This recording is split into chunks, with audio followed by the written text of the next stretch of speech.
네, 이번에 코로나 상황 전문가와 짚어보겠습니다. 천음이 이대 목동병원 호흡기내과 교수 모셨습니다. 안녕하십니까? 안녕하세요. 안녕하세요. 화이자 치료제 팍슬로비드가 이제 내일 낮에 우리나라에 이제 들어온다고 합니다. 확진자 다 받을 수는 없는 거고 대상을 이렇게 가려서 이제 받게 될 텐데 어떤 분들이 우선적으로 받게 되는 건가요? 우선 65세 이상 그리고 고위험군으로서 중증으로 갈 수 있는 분들을 대상으로 합니다. 초도 물량이 2만 명 분 정도이기 때문에 예. 다 이제 투약은 할 수는 없는데요. 기본적으로 60세 이상이거나 고위험군인 경우에는 이 팩슬로비드를 5일간 복용하게 되면 거의 90%에 가까울 정도로 입원 사망률을 감소시킬 수 있는 것으로 되어 있습니다. 원래 기본적으로 12세 이상 40kg가 넘는 경우에는 투약이 가능하기 때문에 60세 이상뿐 아니라 12세 이상 중에 비만이라든지 당뇨나 다른 심혈관계 질환이나 면역 억제제를 복용하거나 항암 투여를 하는 경우에도 투약 대상자가 될 수가 있겠습니다. 예. 근데 이게 먹는 시기도 중요한 거잖아요. 뭐 확진 판정을 받고 며칠 내에 먹어야 된다 이런 기준도 있더라고요. 가장 중요합니다. 이것은 바이러스 복제를 감소시켜야 되기 때문에 증상 발현 3일 이내면 가장 좋고요. 최소한 5일 이내에 복용을 해야 되기 때문에 관건은 빠른 검사입니다. 그래서 PCR 검사로는 오미크론을 하는 것보다는 신속 항원 검사, 자가 검사 키트를 더 제가 권유를 드리는 이유가 오미크론은 이게 상부 기도, 코, 목, 상부 기도에 주로 바이러스가 많이 나오기 때문에 증상 발현 이틀 전부터 증상 발현 5일까지에는 거의 90% 넘게 PCR 못지않게 정확도가 있습니다. 예. 다만 2번, 1일에서 3일 간격으로 2번을 검사를 하셔야 되고요. 또 하나 밝혀진 연구가 뭐냐면 이 코랑 목에 많이 생성이 되니까 우리가 이 자가 검사 키트를 할 때 영국에서는 학교를 등교하기 전에 어떻게 검사를 하냐면 지금은 다 코만 검사하시는데 예. 이 침에 이 바이러스가 훨씬 많이 있어요. PCR 검사는 델타 바이러스인 경우에는 이 코에서 채취를 하면 100%고 목에서 채취를 하면 한 71% 정도인데 이 오미크론 같은 경우는 침에서 검사를 하면 목에서 검사를 할 때 100%, 예. 코에서 검사를 할 때 80% 정도로 나옵니다. 그렇군요. 그렇기 때문에 우리가 타액이라든지 신속항원 검사를 집에서 양쪽 구강을 검사를 하고 그다음 코를 검사를 하면 거의 100% 진단이 가능할 정도로 예. 굉장히 도움이 되니까 집에 상비로 항상 검사 키트를 두시고 누구를 만나고 오거나 조금이라도 이 오미크론의 특징은 목이 칼칼하다고 그래요. 목이 약간 칼칼한 느낌이 약간 나고 목 감기 느낌이겠네요. 그렇죠. 그다음에 그러니까 목에 많죠. 그다음에 재채기, 콧물, 두통 이런 증상입니다. 그러니까 그런 증상이 있을 때 내가 백신을 맞았더라도 이 돌파가 많이 되니까 무시하지 마시고 반드시 스스로 검사를 해서 확진이 되면 바로 치료약을 받고 우리가 이 PCR 검사에 비해서 신속항원 검사는 양성이 나오면 거의 100%입니다. 예, 그래서 가장 중요한 거는 빠르게 검사해서 빠르게 처방받는 것이 관건이 되겠습니다. 예. 팍슬로비드 투약 연령이 당초에는 이제 60세 이상으로 검토가 됐고 이제 정부에서 물량을 이제 뭐 고려해서 65세 이상으로 이제 하기로 했다는 내용도 다시 한번 좀 전해드리겠고요. 그냥 감기약처럼 먹으면 되는 건가요? 네, 우선 그 팍슬로비드는 두 가지 약이 있습니다.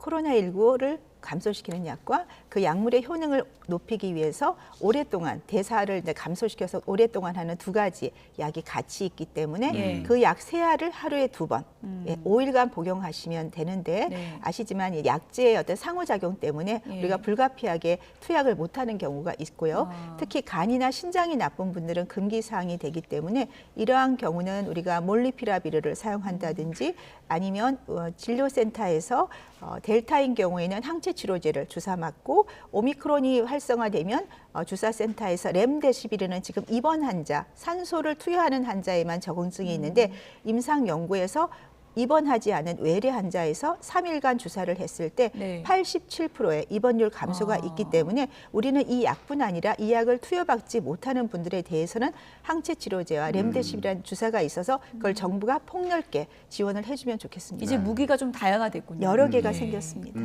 근데 약을 처방받을 때 같이 먹으면 안 되는 약이 있잖아요. 네. 그게 뭔지도 궁금하고 근데 일반 환자 입장에서는 이게 이렇게 들어서는 잘 모를 수 있거든요. 이거 그렇습니다. 고지를 다 해주는 건지. 이것도 지금 아마 의료진들도 의료진들도 잘 모르실 거기 때문에 진료센터에서 약을 투여받을 때 보건소도 마찬가지고 의료진들이 그분의 병력을 확인을 할 수 있어야 되고 그다음에 재택이나 이런 곳에 있는 경우는 의료진과 통화를 했을 때 본인의 병력을 얘기하면 의료진이 그분의 병력을 볼 수 있어야 되고요. 그러면 말씀드린 상호작용하는 약물을 투여하는 경우는 이분은 투약을 받으시면 안 되기 때문에 가장 중요한 관건이 되고 그 지침을 반드시 정부가 투약 전에 다 배부를 해야 될 것 같습니다. 예. 지금 이제 백신 패스 관련해서도 생활에 불편을 호소하는 미접종자들이 상당히 많은 네. 상황인데 정부가 이제 예외 그 항목을 뒀어요. 예외 이상 반응 범위를 보니까 길랑발해 증후군, 뇌정맥 동혈전증 이런 내용들을 포함하고 있는데 혹시 그래픽 있으면 좀 보여주시죠. 이 범위 이외에 조금 더 포함됐으면 하는 게 어떤 것들이 있을까요, 교수님? 지금 두 가지 말씀하신 거는 아데노바이러스 벡터 기반 때 나오는 부작용이 이미 알려져 있고요. 굉장히 중요한 중증 반응입니다. 그렇긴 당연히 이건 들어갔어야 되는 것이고요. 이것 이외에 많은 분들이 이제 말씀을 하시는 게 영국이나 미국 같은 경우는 이게 부작용이 하나 사례가 있어 다 등록을 할 수 있게 되어 있어요. 예. 근데 우리나라 시스템은 그게 안 되어 있습니다. 그렇죠. 일부만 되어 있고 이런 부작용 사례를 본인이 겪으면 등록할 수 있는 시스템을 마련을 하셔서 해외와 다르게 우리나라만이 갖고 있는 부작용들이 상당히 전 다르다고 생각해 많이 있습니다. 그런 부작용 때문에 일부는 뭐 쇼크가 왔다는 분, 흉통이 너무너무 심해서 응급실에 119를 3번을 갔는데도 진단을 안 해줘서 예외를 인정받지 못하는 분. 하지만 직장을 가야 되기 때문에 어쩔 수 없이 맞아야 되는 경우 복지관에 아이를 데려다주기 위해서 목숨을 걸고 2번째까지 맞았지만 더 이상 못 맞겠다는 분도 계시고요. 이런 분들에 대해서 저는 기본적으로 이런 중증뿐 아니라 도저히 더 맞을 수 없지만 일상생활, 직장생활에 어떤 피해를 받는 경우에는 저는 예외 인정이 돼야 되고 임산부 같은 경우도 개인 선택을 할 수 있게 해줘야 됩니다. 임산부가 아마 제외가 될 거라고 얘기 나오는데 그렇다면은 저는 백신 패스는 기본권이 유지되는 한에서 백신 패스가 유지가 된다면 이런 분들이 예외 인정을 받지 않더라도 가능할 수 있다. 또 PCR 검사를 매주 하는 거는 저는 오미크론에는 굉장히 적절하지 않다. 오미크론은 바이러스가 상기도에 많이 나오기 때문에 예. 신속 항원 검사를 하시면 충분히 됩니다. 일주일에서 만일에 직장에 출근을 해야 되고 아이를 보러 간다면 신속 항원 검사를 그 자리에서 하거나 집에서 해서 갖고 와서 증거를 제출하시면 되고 해외는 비행기를 탈 때도 그걸로 충분히 비행기를 타게 되어 있습니다. 그렇다면 좀 더 유연하게 오미크론에 대처하는 방안을 저는 적용해야 된다고 생각합니다. 네. 지금 신속 항원 검사 필요성에 대해서 말씀해 주셨는데 이게 본인이 직접 하면은 제대로 검사하기가 힘들어서 의원급 의료기관에서 하는 방안을 도입할 수도 있다 이런 얘기가 있더라고요. 이건 어떻게 보세요? 신속항원 검사를 해외에서 병원에서 하지는 않습니다. 이거는 말 그대로 자가검사 키트고 빠르고 편하게 본인이 집에서 검사하는 거기 때문에 기본적으로 한 2-3번만 해보면 제가 잘할 수 있다고 반복해서 말씀을 드렸습니다.